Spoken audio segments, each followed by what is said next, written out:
guys, it's Charlotte. Today we're reading Chapter 8 of Nancy Drew and the Clue Crew, Number 4, The Cinderella Ballet Mystery, Ballet Blender, by Carolyn Keene, illustrated by Mackie Pamatuna.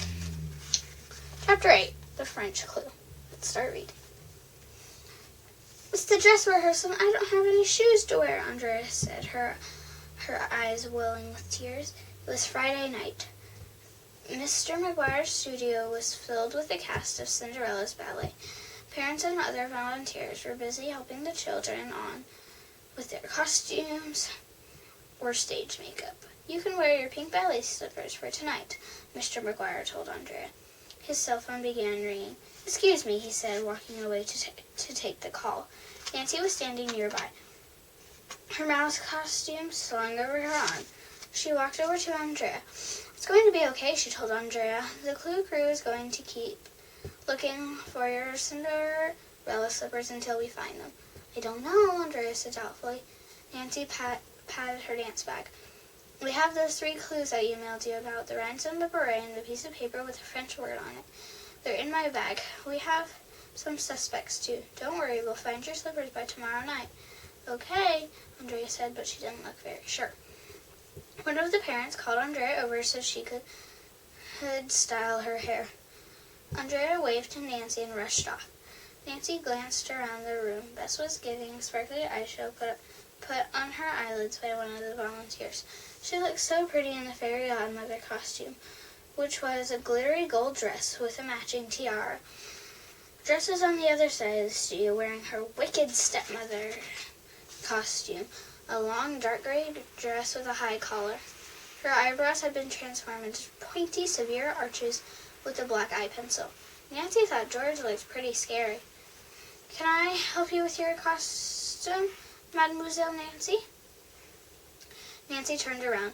Miss Zelda was standing there. She had a box of safety pins in one hand and a sewing kit in the other.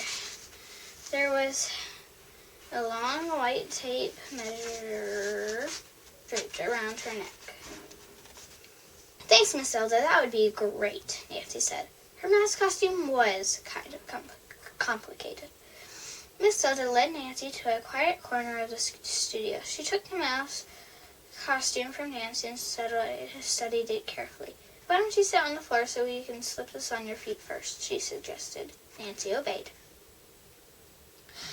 Nancy tugged the costume over Nancy's feet, which were covered with pink ballet tights.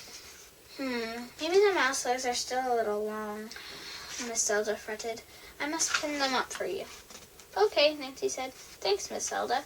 As Miss Zelda worked, Nancy looked around restlessly.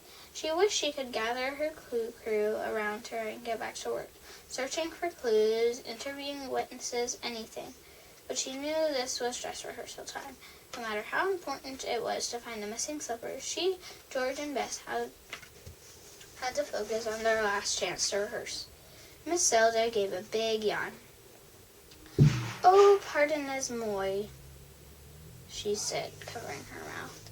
Are you sleepy? Nancy asked with a smile. Miss Zelda yawned and worked again. I've been working so hard here lately, sewing all the costumes, helping with the ticket sales, even designing the program. Oh, and a few nights ago, Mr. McGuire asked me to help him move some old Nutcracker set pieces from the set storage area up to the attic to make room. It was hard work. Tres difícil. My muscles still ache from that. Nancy sat up a little straighter. That's the set storage area? That was where she had found the piece of paper with the words Tie 35 on it. Nancy reached over to get her dance bag. Don't move, Miss Zelda instructed her. I must put one last pin in. There, now you can move. Nancy opened her dance bag and pulled out the tie clue. She showed it to Miss Zelda. What is this? Nancy asked her. Miss Zelda shrugged. Massouille? Of course. It's a French shoe size. Shoe size? Isn't 35 kind of big for a shoe size? Maybe it's a shoe size for giants. Nancy giggled at her own joke. Miss Zelda chuckled. No. France is part of Europe. European shoe sizes are different. A European shoe size 35 is about, oh, let us see, a size 4 for girls in America. Really? Nancy exclaimed. Yes, really. Miss Zelda looked amused. Now, please stand up so I can check the rest of your costume. Nancy got to her feet. Her mind was spinning.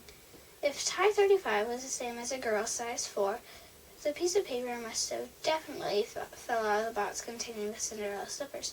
She remembered Andrea telling her once that she was a size 4. Miss Zelda bent over low to adjust Nancy's hemline.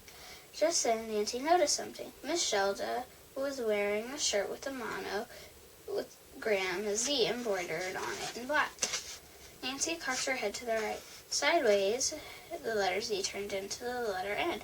Could the silver beret, one of the clues, be shaped a Z instead of an N shape after all? Nancy gave a little cough. Excuse me, Miss Zelda, she said. Do you own a silver beret? Miss Zelda looked surprised. Oui! But I seem to have lost it. I haven't seen it in several days. She stared at Nancy. Why do you ask? Nancy thought quickly. I think I heard one of the other kids saying they saw something like that. She wanted to hang on to her clue in case she solved the case. I'll ask around about it. Thank you, that's kind, Miss Zelda said. Miss Zelda, can you help me with my cape? One of the other kids called. It's too long. Yes, I'm coming, Miss Zelda replied. She patted Nancy's costume, beaming. There, you look just like a little mouse. Nancy thanked Miss Zelda as the older woman hurried away with her tape measure, safety pins, and sewing kit. Nancy gazed after her, wondering if the costume manager might be the slipper thief. But that didn't make any sense. Why would Miss Zelda have stolen the slippers? Besides, Nancy didn't feel comfortable accusing her of being a thief. She was a grown-up after all. Maybe Miss Zelda lost the beret, just as she said. Hey, Nancy Clue, someone called out. Nancy glanced up. Gregory standing nearby. He looked handsome in his prince costume. Black velvet pants and a royal white tunic with gold buttons. Hi, Gregory, Nancy said. She wondered if he had been eavesdropping on her conversation with Miss Zelda. Gregory pointed to the tie 35 clue, which Nancy was still holding. Where'd you get that? He asked her curiously. In the set storage area, Nancy replied. Why? I want to show it to someone, Gregory said. I'll bring it right back. Is that okay? I'll be super careful with it. Nancy thought for a moment. She wondered why Gregory really wanted to borrow the tie slipper. Still, some instinct told her to say yes. Maybe she could learn something new and important about the case. After all, Gregory was a suspect. Sure, Nancy said with a smile. She handed the piece of paper to him. Thanks a lot, Gregory said. Then he rushed off. Nancy followed him as he hurried to the other side of the studio. She followed tentatively.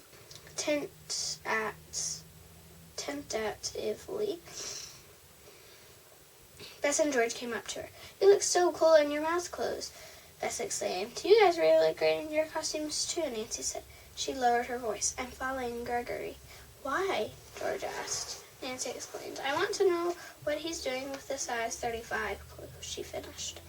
We're all dressed up and we have our makeup on, Beth whispered. We have about 20 minutes to build the first scene. We can help you. Nancy nodded. She put her fingers to her lips. Then she, George, and Bess began following Gregory again.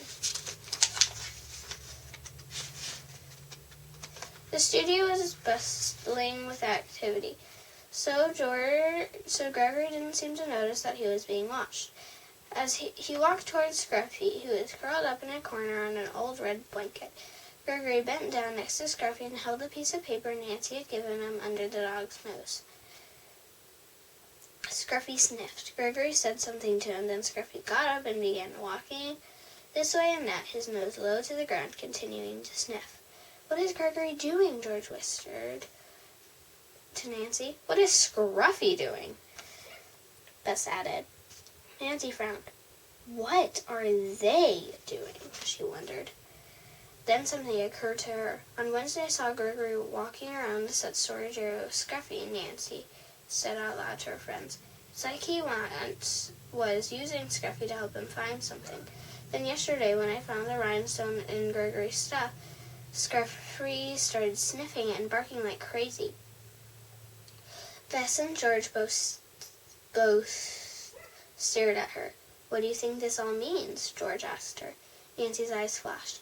I think I know what happened to the Cinderella slippers, she announced.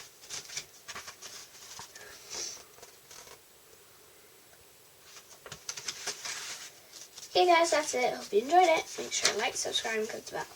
Keep reading, keep dreaming. See you guys next video. Bye!